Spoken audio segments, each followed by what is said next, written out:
ಈಗ ಅಲ್ಲಿ ಸ್ಯಾಲ್ರಿಗೂ ಇಲ್ಲಿ ಸಿಗುವಂತಹ ಸಂಭಾವನೆಗೂ ಒಂದಷ್ಟು ವ್ಯತ್ಯಾಸ ಇರಬಹುದು. ಇದ್ರ ಬಗ್ಗೆ ನಿಮ್ಮ ಆಲೋಚನೆ ಏನು ಅಂತ? ನಾವು ತುಂಬಾ ಮುಟ್ಟಾಡ್ರು, ನಾವು ಹೇಳ್ಬೇಕಾದ್ರೆ ನಿಜವಾಗ್ಲೂ ನಾವು ಹೇಳ್ತೀವಿ. ನಾವು ಅನ್ಕೊಂತೀವಿ ಹೊರಗಡೆ ಹೋಗ್ಬಿಟ್ಟು ದುಡ್ಡು ಮಾಡ್ಬಿಡ್ತೀವಿ, ಹಂಗೆ ಏನೂ ಆಗಲ್ಲ. ಯಾವುದೋ ಕಂಪ್ನಿ 50 ವರ್ಷದಿಂದ ಮಾಡಿರ್ತಾರೆ, ನೀವು ಅಲ್ಲಿ ಹೋಗ್ಬಿಟ್ಟು ಸಡನ್ ಆಗಿ ನೀವು ಇನ್ಕ್ರಿಮೆಂಟು ನಿಮ್ಗೆ ಏನೊಂದು ಪೊಸಿಷನ್ ಕೊಟ್ಬಿಡ್ತಾರೆ, ಆಗಲ್ಲ. ನೀವು ಎಲ್ಲಿ ಬಂದಿದ್ದೀರೋ, ನಾನು ನಮ್ಮ ಅಪ್ಪ ಅಮ್ಮನಿಗೆ ಚಾಲೆಂಜ್ ಮಾಡಿದೆ ಅದು, ನಾನು ನಮ್ಮ ನಾಡಲ್ಲಿ ಕೆಲಸ ಮಾಡ್ತೀನಿ, ನಮ್ಮ ನಾಡಲ್ಲಿ ನಾನು ದುಡ್ಡು ಮಾಡ್ತೀನಿ ಅಂತ. ಸೊ ಅದು ಚಾಲೆಂಜ್ ಆಗಿ ತೊಗೊಂಡೆ. ನನಗೆ ಏನು ನಾನು ಅಲ್ಲಿ ತೊಗೋತಿದ್ನೋ ನಾನು ಅದ್ರದ್ದು ಟ್ರಿಬಲ್ ಅಮೌಂಟ್ ಇಲ್ಲಿ ತೊಗೊಂಡೆ ನಾನು. ಓಕೆ. ಸೊ ಆ್ಯಕ್ಚುಲಿ ಹೇಳ್ಬೇಕಂದ್ರೆ ನಮ್ಮ ಮಣ್ಣು ಇದೆಯಲ್ವಾ ತುಂಬ ಚೆನ್ನಾಗಿದೆ, ನಾವು ದುಡ್ಡು ಇಲ್ಲಿ ಮಾಡ್ಬೋದು.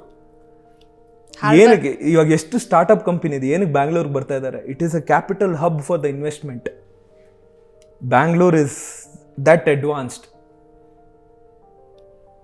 ಓಕೆ.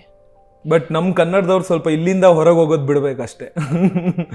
ಬೇರೆಯವರು ಸ್ವಲ್ಪ ಜಾಸ್ತಿ ಬರ್ತಿದ್ದಾರೆ. ಎಲ್ಲರಿಗೂ ಅಬ್ರಾಡ್ ಅಲ್ಲಿ ಜಾಸ್ತಿ ಸಂಬಳ ಸಿಗುತ್ತೆ ಅನ್ನೋ ಒಂದು ಕಲ್ಪನೆ, ಇದೊಂದು ಕಲ್ಪನೆ ಬಂದ್ಬಿಟ್ಟಿದೆ. ಬಟ್ ನಾನು ಹೊರಗಡೆ ಇದ್ನಲ್ಲ, ನನ್ನ ಪರ್ಸನಲ್ ಎಕ್ಸ್ಪೀರಿಯನ್ಸ್ ಹೇಳ್ತೀನಿ. ನಿಮ್ಮ ಮನೇನ ಎಷ್ಟು ಮಿಸ್ ಮಾಡ್ಕೊತೀರಾ ಅಂದರೆ ನಿಮಗೆ ಹೋಮ್ ಸಿಕ್ ಆಗಿಬಿಡುತ್ತೆ.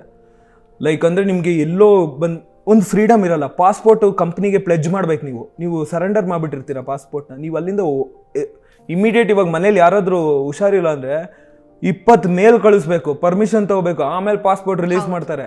ಏನಕ್ಕೆ ಬೇಕಿದಲ್ಲ? ಅದು ಬದಲು ಅಪ್ಪ ಅಮ್ಮಂಗೆ ಇವಾಗ ಅಪ್ಪ ಅಮ್ಮಂಗೆ ಏನಾದ್ರು ಪ್ರಾಬ್ಲಮ್ ಆಯಿತು, ಟಕ್ಕಾಗಿ ಇಮಿಡಿಯೇಟ್ ಆಗಿ ಹೋಗೋ ಥರ ಇರ್ಬೇಕು ನೀವು ಜಾಗದಲ್ಲಿ.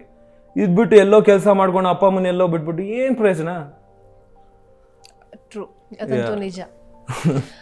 ಈಗ ದೇವರು ಜೊತೆಗೆ ಆಧ್ಯಾತ್ಮ, ಇದ್ರ ಬಗ್ಗೆ ನಿಮ್ಗೆ ಆಸಕ್ತಿ ಇದೆಯಾ, ನಂಬಿಕೆ ಇದೆಯಾ? ನಾನು ನಂಬ್ತೀನಿ, ದೇವರು ಒಂದು ಭಕ್ತಿ ಇದೆ.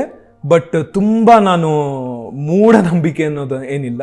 ಎಷ್ಟು ಬೇಕು ನಾನು ಇವಾಗ ಬೆಳಿಗ್ಗೆ ಎದ್ಬಿಟ್ಟು ಯಾವಾಗಲೂ ಅಷ್ಟೇ ಒಂದು ಪೂಜೆ ಮಾಡ್ತೀನಿ, ಡೈಲಿ ದೀಪ ಇಟ್ಟೇ ಇಡ್ತೀನಿ. ಎಲ್ರಿಗೂ ಒಳ್ಳೇದು ಮಾಡಪ್ಪ, ನನ್ನೂ ಚೆನ್ನಾಗಿ ಇಟ್ಟಿರು ಅಷ್ಟೇ. ಒಂದು ಹೇಳ್ತೀನಿ, ನಾನು ಇಷ್ಟೇ ಕೇಳೋದು ಆ್ಯಕ್ಚುಲಿ. ನಾನು ಆರೋಗ್ಯ, ಐಶ್ವರ್ಯ, ಸುಖ, ಸಂಪತ್ತು, ಧನ, ಧಾನ್ಯ ಎಲ್ಲ ಕೊಟ್ಟು ಕಾಪಾಡು.